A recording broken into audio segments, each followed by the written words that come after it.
Tapi kalau ini sama-sama Kristen gak apa-apa ya Ustaznya.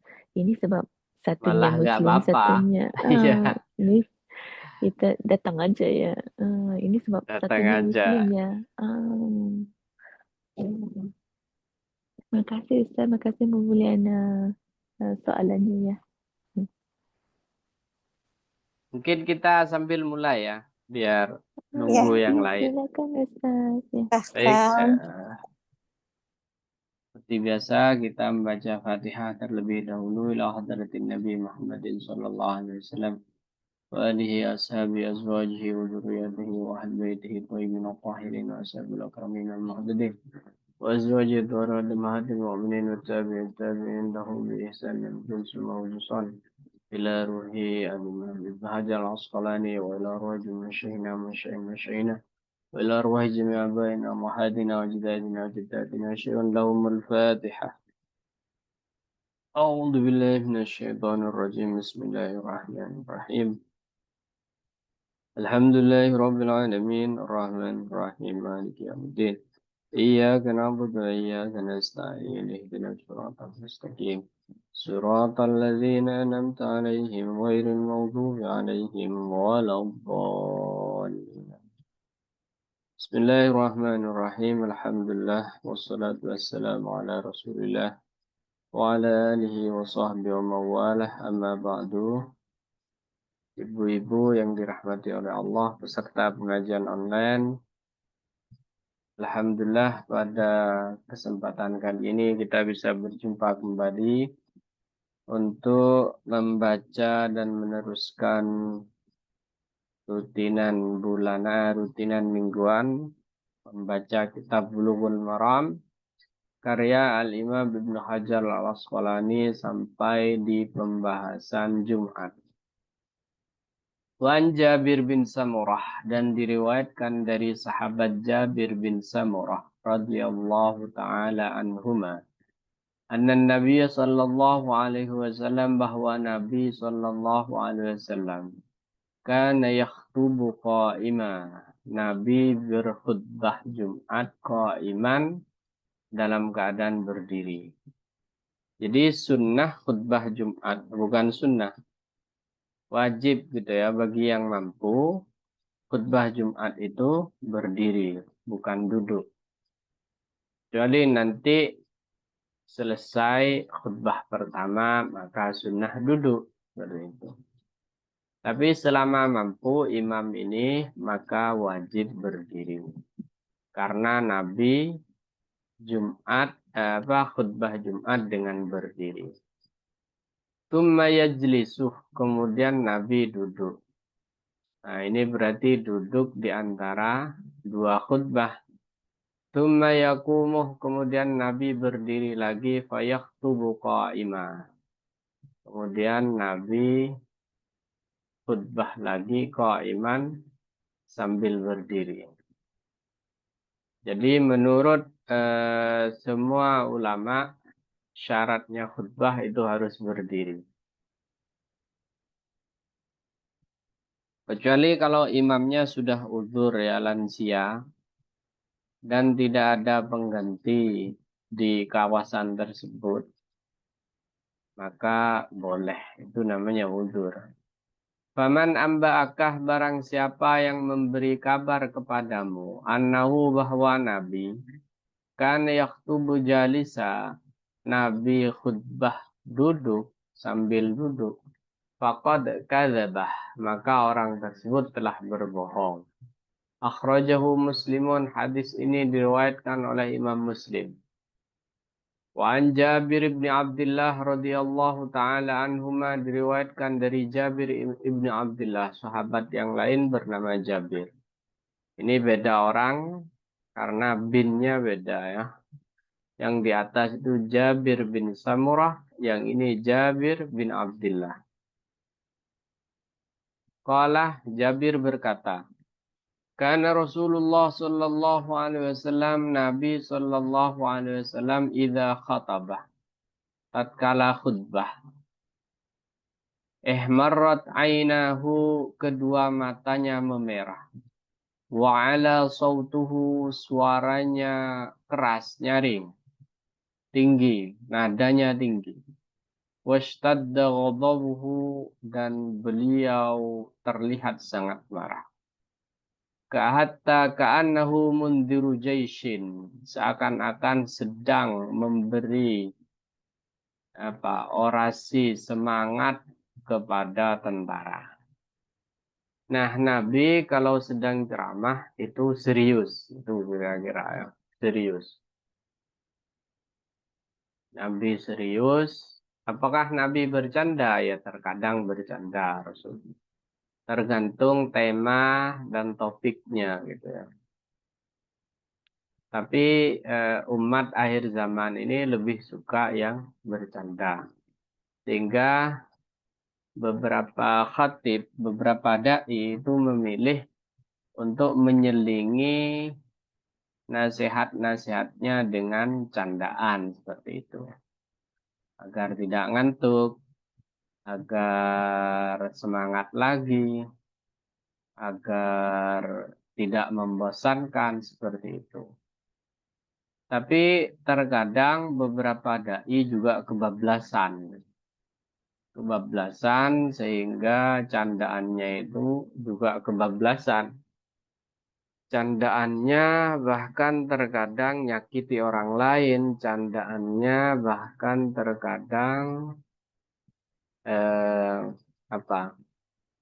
Ya melewati batas-batas kepantasan. Bukan lagi lucu, tapi sudah apa itu bahasanya orang sekarang itu sudah ya nggak pantas, sudah apa ya, sesuatu yang tabu terkadang menjadi candaan. Bahkan sesuatu yang harusnya privat kemudian dijadikan candaan. Nah, Nabi kalau ceramah itu ya tidak bercanda, beliau serius. Di sini digambarkan hatta ka'annahu mundhiru jaishin. Kayak-kayaknya Rasulullah itu sedang mengingatkan tentaranya, memberi orasi terhadap tentaranya. Yaquluh, Nabi berkata, bersabda, sobbahakum wa massakum. Pagi hari dan sore hari musuh kalian itu waspada. Artinya kalian harus waspada dalam setiap waktu.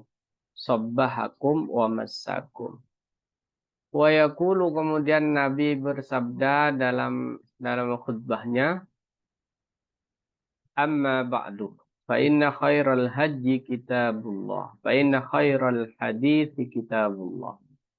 Sesungguhnya sebaik-baiknya pembicaraan adalah kitabullah. Jadi orang yang ingin berbicara dengan Allah atau Allah ingin agar bicara padanya, itu caranya adalah membaca kalamullah, membaca Al-Quran. Dan itu sebaik-baiknya pembicaraan. Sebaik-baiknya nasihat itu adalah kitabullah. Wa khairal hadi hadi Muhammad. Dan sebaik-baiknya petunjuk adalah petunjuknya Nabi Muhammad. Jadi sebaik-baiknya petunjuk adalah petunjuknya Nabi Muhammad. Sebaik-baiknya pembicaraan adalah Al-Quran. Sebaik-baiknya petunjuk adalah petunjuknya Nabi Muhammad. Al-Quran dan Nabi itu seperti apa? Nabi itu seperti tafsirnya.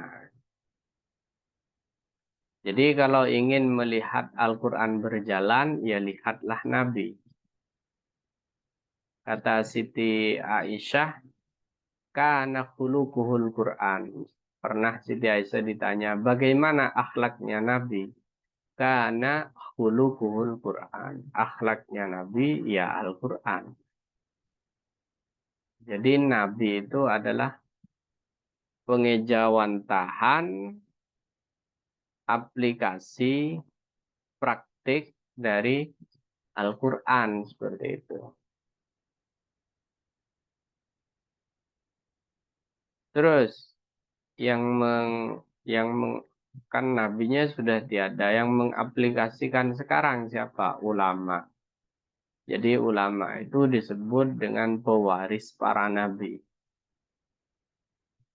Al-ulama warathatul anbiya. Dan itu terus seperti itu. Jadi ulama itu eh, mewarisi nubuah, kenabian, ya gitu ya.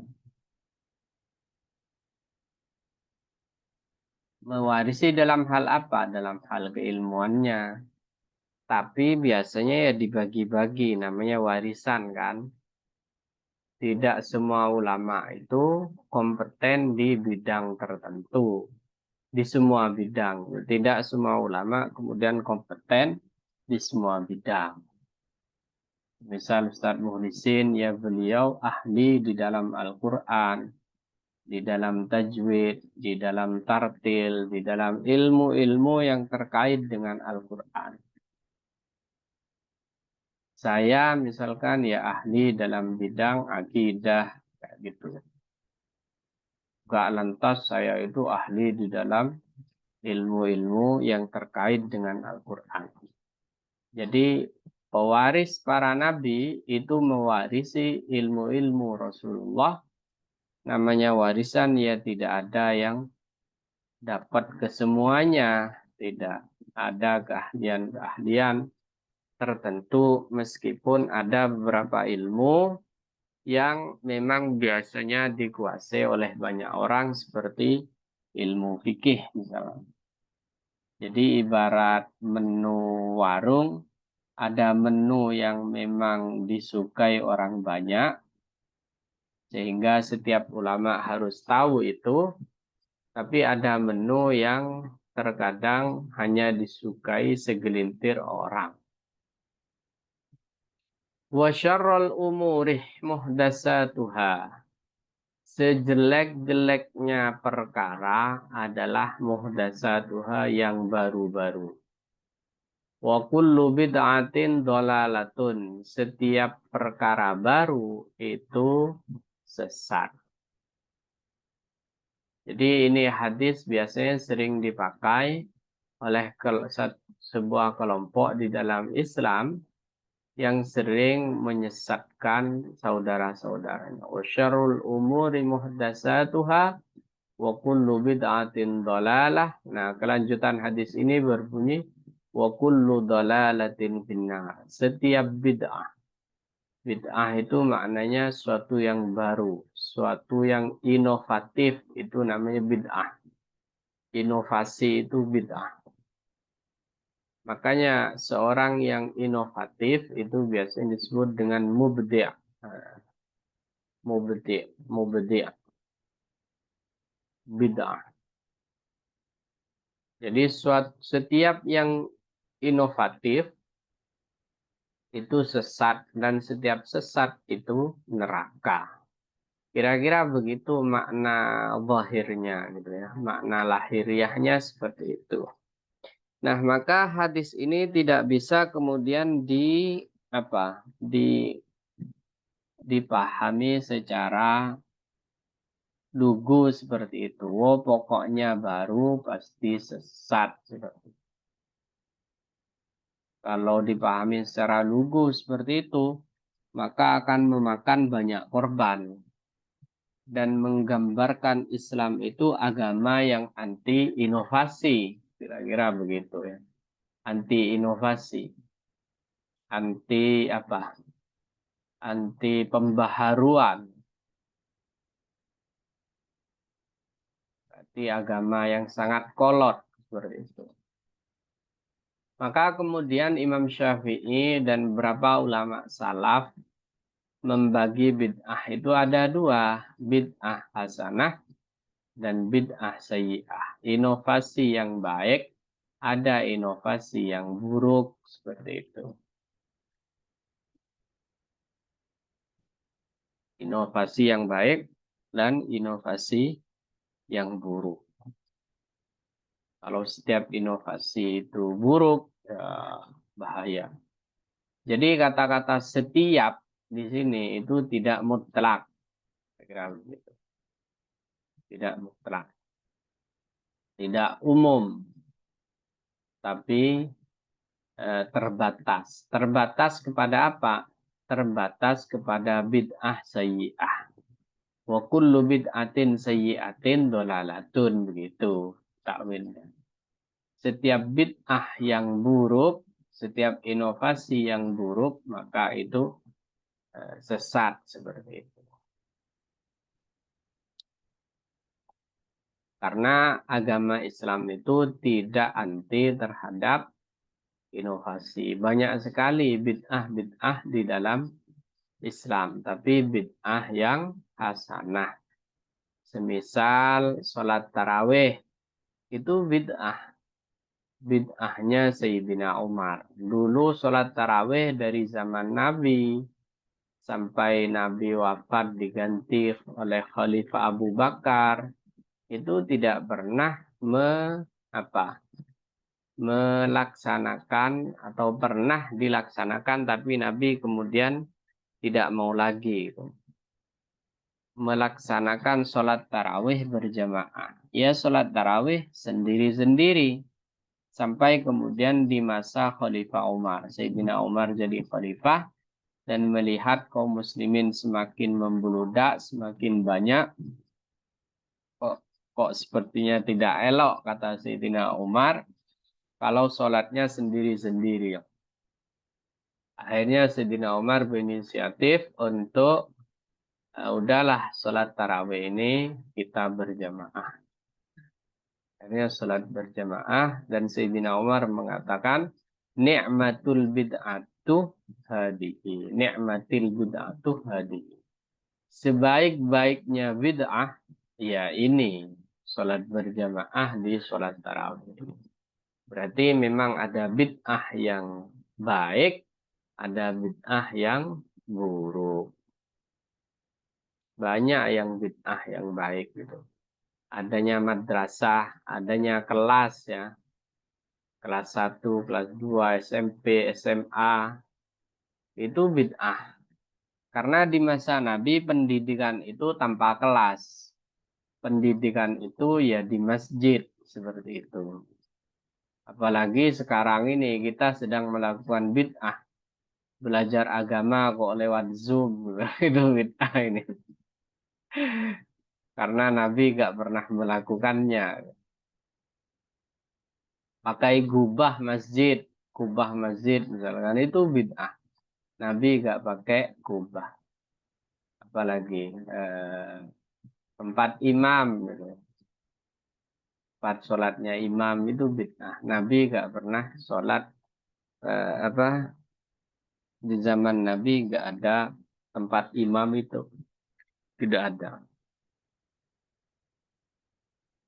Banyak sekali bid'ah tapi masuk kategori bid'ah hasanah. Nah sekarang rumusan dan batasannya seperti apa? Bid'ah itu dianggap legal dan benar itu seperti apa?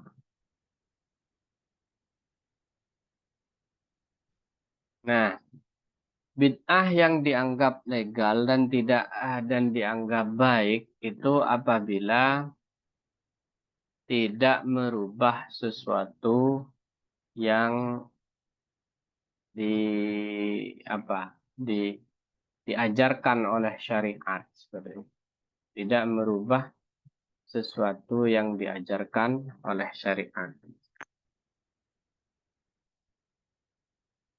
Jadi kalau ada sesuatu yang baru, pertanyaannya adalah elemen apa atau ya bagian yang mana yang menyalahi syariat seperti itu. Umpamanya Maulid kemarin ya, di bulan Maulid, di bulan Rabiul Awal, di bulan Rabiul Awal misalkan kita biasa melakukan perayaan Maulidur Rasul, baik di Malaysia ataupun di Indonesia. Beberapa kelompok yang kaku itu mengatakan itu hal yang bid'ah. Kenapa bid'ah? Karena tidak pernah ada di zaman Rasulullah. Makanya itu inovasi yang sesat. Setiap yang sesat akan di neraka. Kalau kita tidak begitu cara nanyanya dan argumentasinya tidak dengan cara karena belum ada di zaman Rasulullah. Tidak begitu. Tapi yang kita tanyakan adalah isi, substansi dari perayaan Maulid itu apa? Nah, itu harus dibeberkan, dirinci, ditafsir, ya diungkap semuanya apa sih isinya Maulid, acara perayaan Maulid itu, nah, gitu. Isinya misalkan adalah membaca sholawat atas Rasulullah. Oh, isinya Maulid itu adalah berjumpa dengan kawan, tetangga, silaturahim, kayak gitu. Dengan saudara yang dari perantauan pulang, kayak gitu-gitu. Oh, isinya Maulid itu adalah sedekah dan ngasih makan tetangga, saudara, dan kerabat. Oh, isinya Maulid itu adalah menyebut-nyebut nama Rasulullah dan sejarah tentang perjalanan hidup Rasulullah. Kan isinya Maulid yang dibaca itu adalah sejarah Rasul sebenarnya. Seperti itu. Nah, setelah dirinci seperti itu, lantas tanya, apakah ada yang melanggar syariat dari praktik yang tadi? Setelah diteliti, nggak ada tuh yang melanggar syariat. Wadah tat, misalkan, itu dalam bentuk apa? Dalam bentuk kumpul laki-laki dengan wanita bukan mahram. Umpamanya ini. Oke, kalau itu terjadi, maka harus ada inisiatif dari panitianya agar memisah antara laki-laki dan perempuan. Sekarang apalagi yang melanggar syariat? Apa? Hmm, pelanggaran yang terjadi di Maulid itu tabdzir. Apa? Tabdzir itu boros, menyia-nyiakan duit. Apa benar menyia-nyiakan duit? Toh, Sohibul Bait biasanya sudah menyiapkan untuk itu. Dan tidak ada istilahnya menghambur-hamburkan duit. Kalaupun memang ada praktik seperti itu di tengah masyarakat, maka bukan maulidnya yang dibubarin, tapi praktik berlebih-lebihan sehingga menjadi hutang karena mewah-mewahan dan gengsi-gengsian, itu yang harus dicegah, bukan maulidnya. Artinya setelah dirinci, diteliti, diobservasi, ternyata di dalam maulid itu tidak ada yang melanggar syariat gitu. Kalaupun ada bersifat apa?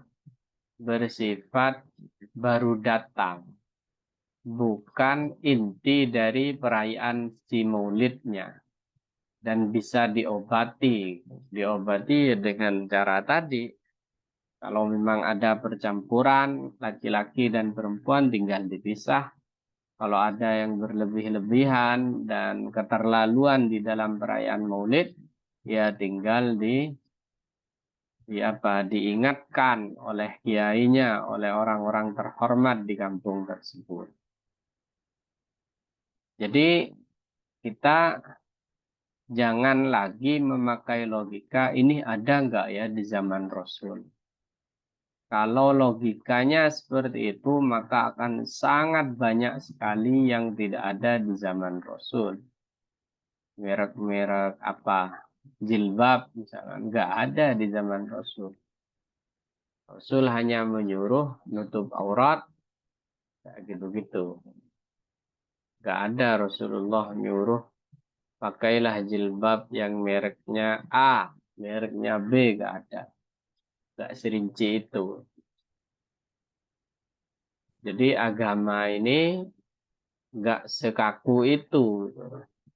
Selama tidak menyalahi syariat Allah, maka boleh hukumnya.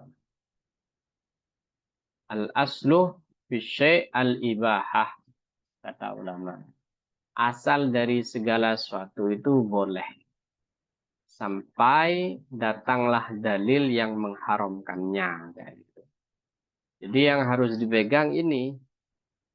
Sampai ada sesuatu yang mengharamkan, ada dalil yang mengharamkan, baru tidak boleh.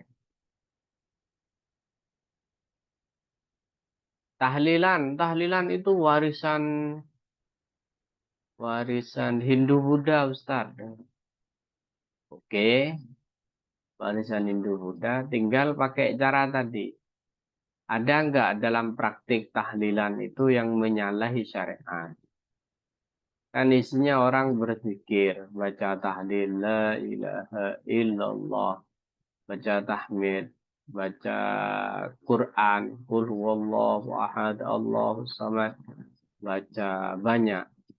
Kemudian tuan rumah ngasih makan ke apa tetangganya, ngasih berkat gitu dengan niat untuk apa? Untuk eh, yang sudah meninggal gitu. Jadi seperti itu. Jadi kalimat kullu bid'atin dhalalah itu tidak mutlak. Rawahu Muslimun. Wafi riwayatin, dan dalam satu riwayat lahu, dalam riwayat Muslim, kanat khutbatun Nabi yaumal Jum'ah. Khutbah Nabi di hari Jumat itu yahmadullah. Nabi memuji kepada Allah. Jadi isi khutbahnya Nabi apa sih? Alhamdulillah wa yuthni alaih, dan memuji. Yahmadullah wa yuthni alaih, memuji Allah. Thumma yaqulu ala ithri dhalik, kemudian membaca setelah itu. Waqad ala sautuhu, dan suara Nabi sudah sangat tinggi. Jadi ini menguatkan riwayat yang tadi ya, bahwa Nabi itu kalau ceramah ya serius. Wa fi riwayatin lahu, dan dalam sebuah riwayat di Imam Muslim juga, mayyahdillah, Nabi membaca mayyahdillah fala mudhillalah wa may yudlil fala hadiyalah. Ini sering ya dipakai oleh para khatib karena memang meniru Rasulullah. Mayyahdillah fala mudhillalah wa may yudlil fala hadiyalah. Ini maknanya Mayyahdillah, barang siapa yang diberikan hidayah, petunjuk oleh Allah, fala mudhillalah, maka tidak ada yang sanggup menyesatkannya. Sebaliknya, wa mayyudlil, orang yang disesatkan oleh Allah, fala hadiyalah, maka tidak ada yang bisa memberikan petunjuk padanya. Seperti itu. Jadi kalau orang itu dikehendaki oleh Allah, maka tidak ada yang sanggup menolaknya. فَمُوسَى الَّذِي رَبَّاهُ جِبْرِيلُ كَافِرُ وَمُوسَى الَّذِي رَبَّاهُ فِرْعَوْنُ مُرْسَلُ. Ada satu fenomena unik dikatakan oleh ulama-ulama terdahulu. Coba lihat itu Musa As-Samiri. Namanya sama-sama Musa ya. Ada Musa As-Samiri, dia dari kecil dirawat oleh Jibril. Tapi akhirnya dia kafir. Dirawat oleh Jibril, dia sering melihat keajaiban bangsa malaikat gitu, sehingga dia sakti, kira-kira begitu ya. Tapi kemudian dia menyesatkan, dia bikin anak sapi dari emas yang bisa bicara. Kemudian oleh Bani Israel itu disembah gitu. Nah, itu Musa As-Samiri itu. Musa As-Samiri. Tapi ada Musa lagi, Musa bin Imran, yang diasuh oleh Fir'aun sejak kecil, malah jadi Rasul. Nah, ini yang dimaksud oleh ucapan mayyahdillah, orang yang mendapat petunjuk dari Allah tidak akan ada yang sanggup menyesatkan, dan orang yang disesatkan oleh Allah dikehendaki sesat, maka tidak ada yang sanggup untuk memberi hidayah. Abu Jahal, Abu Lahab itu paman Nabi itu, bukan pamannya ulama, pamannya Nabi. Tapi tidak dapat petunjuk. Seperti itu. Nah, itu berbicara hakikah seperti itu. Tapi kalau berbicara hukum kebiasaan, maka di mana kita circle-nya orang baik akan menjadi baik. Di mana kita circle-nya orang buruk, lingkarannya orang buruk, maka akan menjadi buruk. Ngumpul dengan peminum akan menjadi peminum. Ngumpul dengan penjual minyak wangi akan menjadi wangi. Ngumpul dengan pandai besi akan bau besi kan, kayak gitu kata kata orang Arab gitu. Itu hukum kebiasaan seperti itu. Tapi hukum kehendak Allah terkadang itu di luar hukum kebiasaan. Seperti yang saya contohkan tadi. Walin Nasa'i, dan bagi Imam An-Nasa'i ada hadis wa kullu dhalalatin finnar. Jadi lanjutan dari tadi. Kullu bid'atin dhalalah wa kullu dhalalatin finnar. Setiap yang inovatif, setiap yang baru itu sesat. Setiap yang sesat itu di neraka. Baik, mungkin sebelum kita lanjut, ibu-ibu ada yang perlu ditanyakan, dipersilahkan.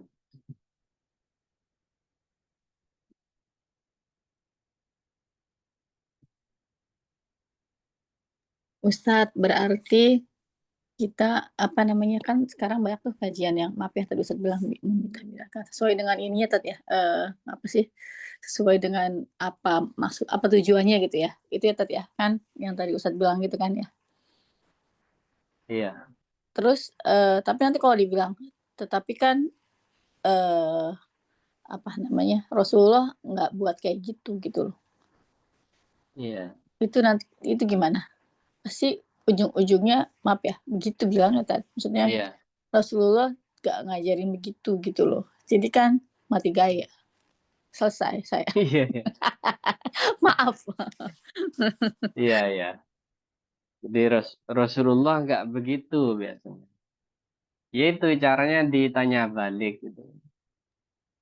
Oke, Rasulullah tidak begitu. Sekarang saya tanya, apa di dalam praktik itu ada yang menyalahi syariat? Nggak Katanya ada, misalnya. suka minta dalil Ustadz. Nanti dalilnya apa? Eh, ya, ya, ya. Kalau dalil ya ini perlu dihadirkan setiap masalah. Semisal masalah apa tadi? Maulid ya.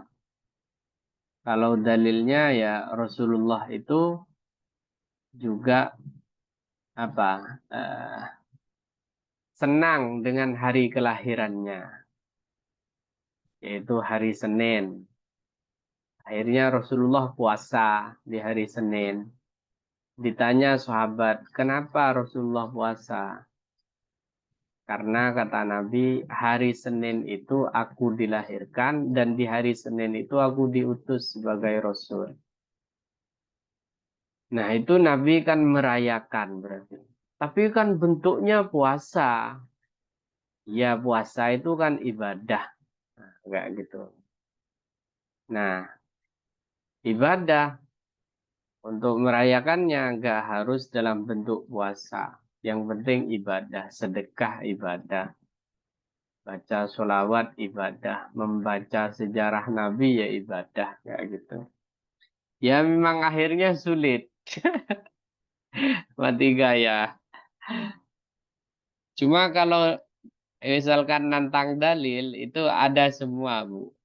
Setiap setiap kasus yang sering dituduh sebagai bid'ah itu ada dalilnya seperti itu. Ya gimana Bu Mulyana barusan?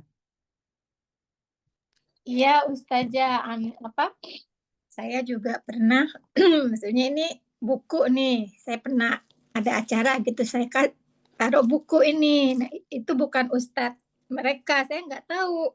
Itu buku itu dimusnahkan semua, sampai kaget saya. Jadi kalau yang nggak, jadi kayak pilih-pilih Ustadz, kalau dia Ustadznya Masa? ini aja. Ya Allah. Iya, saya juga Iya, kaget iya. waktu itu, tiba-tiba bukunya tuh diambil, terus, hah, kenapa saya nggak ngerti gitu ya. Terus ternyata mereka ustadznya pilihan gitu. Kalau ini nggak mau, ini gitu. Terus saya Maunya minta yang Iya, satu iya, ini iya. kali ya, yang satu ini gitu ya gitu. Tapi kan iya, terus saya minta sumbangan, gue semua saya jadi kena bully kayaknya gitu.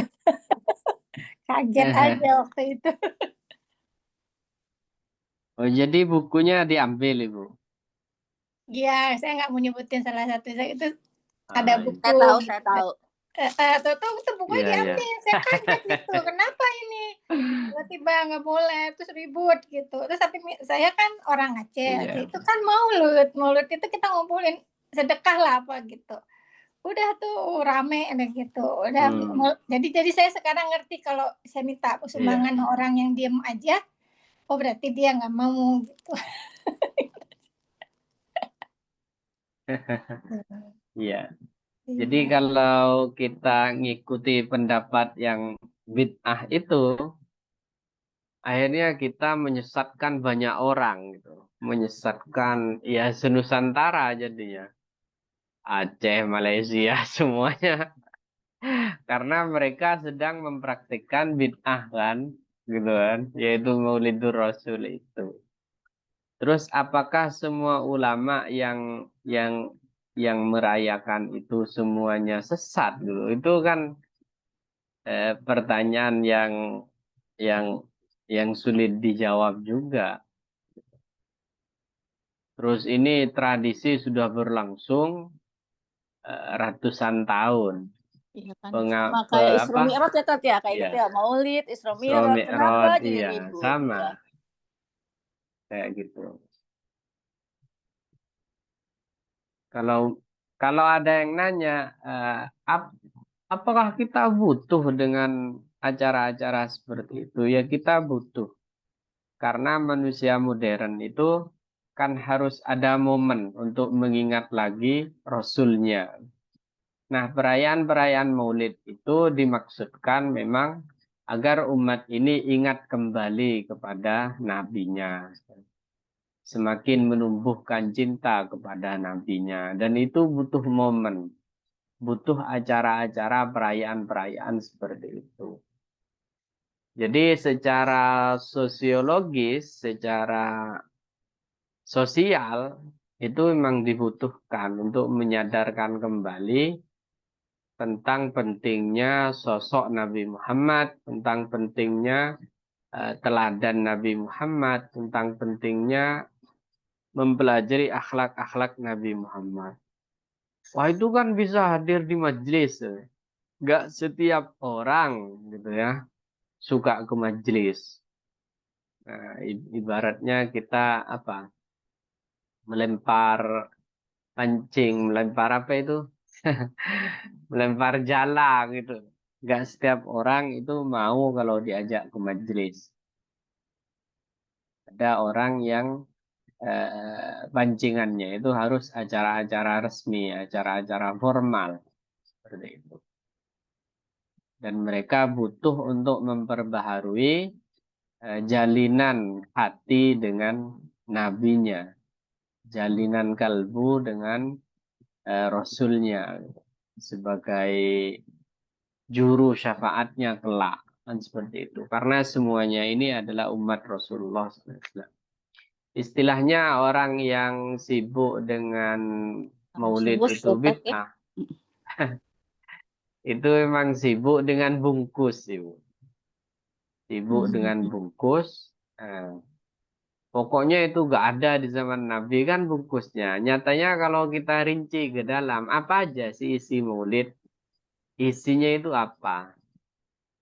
Kan isinya ternyata adalah agama. Isinya ternyata adalah syariat. Salawat ala Nabi, kemudian sedekah, kemudian bertemu dengan tetangga, dengan saudara yang dirantau segala macam itu syariat semua itu isinya.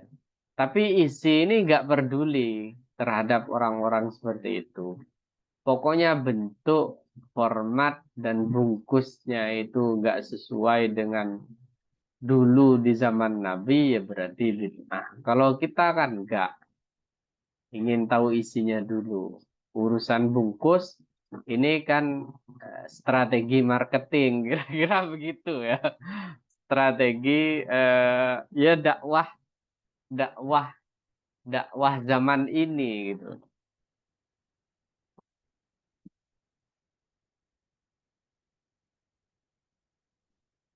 Dulu di zaman Salahuddin Al-Ayyubi itu kalau mau perang memang membaca maulid dulu. Jadi dulu Salahuddin itu membaca maulid Barzanji. Itu tidak lain dan tidak bukan ya untuk menumbuhkan kembali atau memperkuat kembali tali dan jalinan kepada Rasulullah. Kedua, untuk meneladani akhlaknya Rasulullah. Kalau akhlak ini sudah meresap, sifat-sifat kan itu isinya sifat-sifat Rasul, kebiasaan-kebiasaan Rasul. Kalau itu sudah meresap, nanti kan jiwa jihadnya itu semakin tebal keimanannya dan jihadnya itu memang benar-benar untuk menghidupkan jihadnya Rasulullah. Jadi banyak manfaatnya maulid itu, banyak sekali. Bukan hanya bersifat materialistik, tapi dia menumbuhkan keimanan, memperkuat keimanan dan jalinan hati kepada Rasulullah itu semakin kuat. Seperti itu.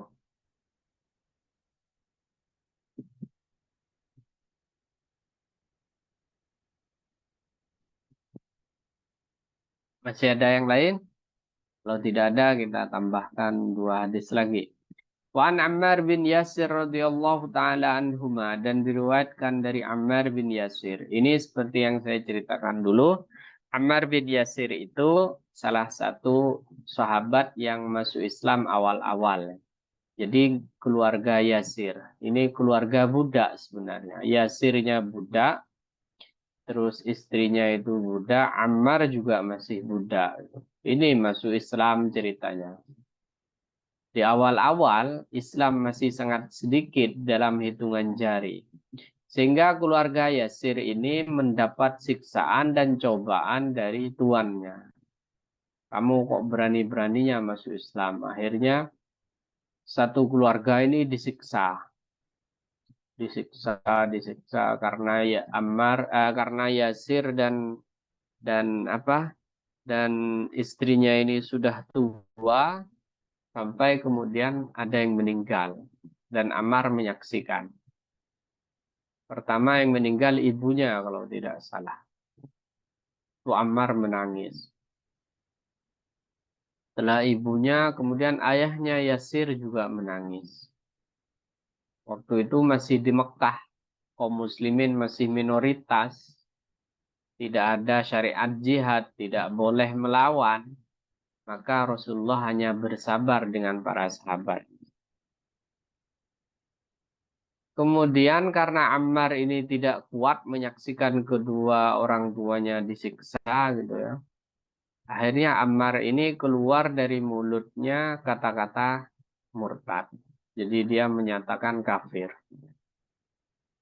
Menyatakan kafir. Tapi hanya di mulut. maka di masa itu dimaafkan. Kata Al-Quran, wa qalbuhu mutmainnum bil iman. Hatinya Yasir, hatinya Ammar itu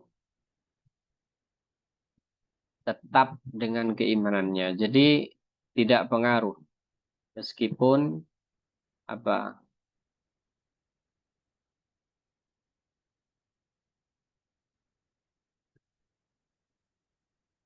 tidak pengaruh meskipun dari mulutnya keluar kata-kata kufur.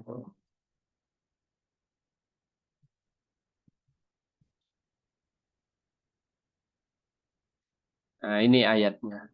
Man kafara billahi min ba'di imanihi illa man ukriha wa qalbuhu mutmainnum bil iman. Barang siapa yang kufur kepada Allah setelah beriman, kecuali man ukriha, kecuali orang yang dipaksa, wa qalbuhu mutmainnum bil iman, sementara hatinya tenang, damai dengan keimanan. Nah, ini turun untuk ya Ammar, gitu, untuk Ammar. Jadi Ammar itu keluar kata-kata murtad dari mulutnya, tapi hatinya tetap qalbuhu mutmainnum bil iman. Akhirnya Rasulullah SAW hanya bisa mengirim doa untuk keluarga ini dengan ucapannya yang sangat terkenal. Sabran ala Yasir fa inna maw'idahumul jannah. Suruh sabar keluarga Yasir itu. Fa inna maw'idahumul jannah. Karena tempat kembalinya mereka kelak di surga.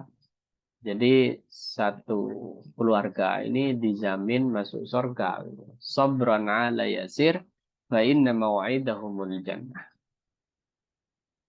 Qala Ammar bin Yasir berkata, sami'tu Rasulullah sallallahu alaihi wasallam, Rasul sallallahu alaihi wasallam bersabda, yaqulu, inna tula salatir rajul, sesungguhnya lamanya salatnya seseorang, wa qisaru khutbatihi, dan pendeknya khutbah seseorang, ma innatun min fikhihi, adalah tanda tentang kefahamannya tentang agama.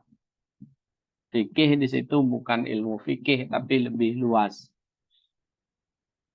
Dulu kata-kata fikih itu bimaknal faham. Al-fikhu bimaknal faham. Maknanya faham. Jadi orang yang faham agama itu dulu disebut faqih. Dan itu tidak nyempit maknanya seperti sekarang. Kalau sekarang kan menyempit kepada ilmu fikih. Nah, dalam hadis ini disebutkan bahwa kalau sholat lama, artinya sholat Jumatnya lama, khutbahnya pendek, itu berarti orang alim. Orang alim. Kalau kebalik gimana? Khutbahnya lama, sholatnya sebentar. Sholatnya surat-surat pendek. Maka itu berarti tidak alim. Jadi tradisi Rasulullah adalah khutbahnya pendek, sholatnya lama.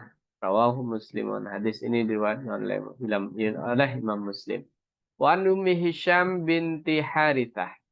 Dan diriwayatkan dari Ummi Hisham binti Harithah radhiyallahu taala anha, qalat, beliau berkata, ma akhadtu, saya tidak mengambil, mempelajari. Akhadtu itu maknanya mengambil, makna Qaf wal Qur'anil Majid, surat Qaf wal Qur'anil Majid, illa an lisani Rasulillah sallallahu alaihi wasallam, kecuali melalui lisan Rasulullah sallallahu alaihi wasallam, yaqra'uha, di mana Nabi membacanya kulla Jum'atin, setiap hari Jumat, alal mimbari, tatkala berada di atas mimbar, idza khataban nasah, tatkala khutbah di hari Jumat tersebut. Jadi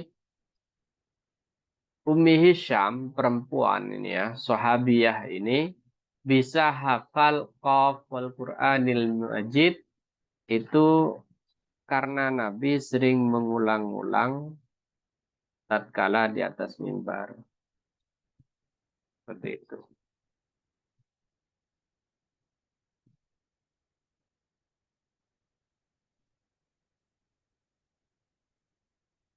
قاف والقرآن المجيد بل عجبوا أن جاءهم منذر منهم فقال الكافرون هذا شيء عجيب. Jadi isinya memang tentang akhirat, tentang siksa, tentang pahala kayak gitu.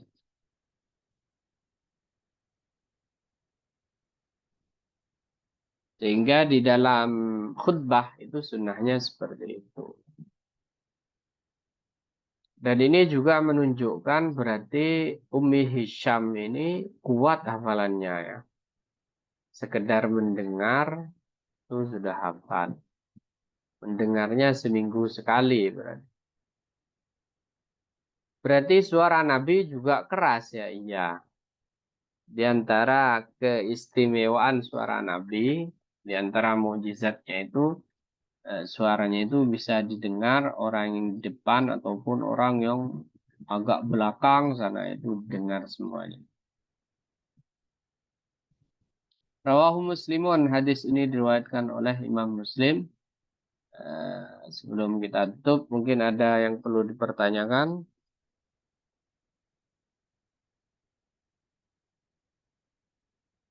Tinggal bertiga ya. Baik, kita cukupkan dan jumpa lagi di minggu depan dan kita tutup dengan doa. Bismillahirrahmanirrahim. Alhamdulillahirrabbilalamin wassalatu wassalamu ala asyrafil anbiya'i wal mursalin sayyidina Muhammadin wa ala alihi washabihi ajma'in. Allahumma inna nastaghfiruka wa nastaghfiruka adyanana wa abdanana wa anfusana wa ahlana wa amwalana wa kulla syai'in a'taytana. اللهم اجعلنا ويوم فيك نفيك وأمانك وجوارك وعياذك من كل شيطان مريد وجبار عنيد وذي عين وذي كل شر كل ذي شر إنك على كل شيء قدير. اللهم جملنا بالعافية والسلام وحفظنا وتقوى الاستواء معاذنا من موجبات الندامة في الحال والمآل نسب الدعاء. صلى اللهم بجمالك وجلالك على سيدنا محمد وارزقنا كما تبعت له صلى الله عليه وسلم ظاهرا باطنا يا أرحم الراحمين. بفضل سبحان ربك رب العزة عما يصفون والسلام على المرسلين والحمد لله رب العالمين. بسر الفاتحة. أعوذ بالله من الشيطان الرجيم. بسم الله الرحمن الرحيم. الحمد لله رب العالمين الرحمن الرحيم مالك يوم الدين إياك نعبد وإياك نستعين اهدنا الصراط المستقيم صراط الذين أنعمت عليهم غير المغضوب عليهم. Kita cukupkan sampai di sini, kurang lebihnya mohon maaf. Assalamualaikum warahmatullahi wabarakatuh. Waalaikumsalam.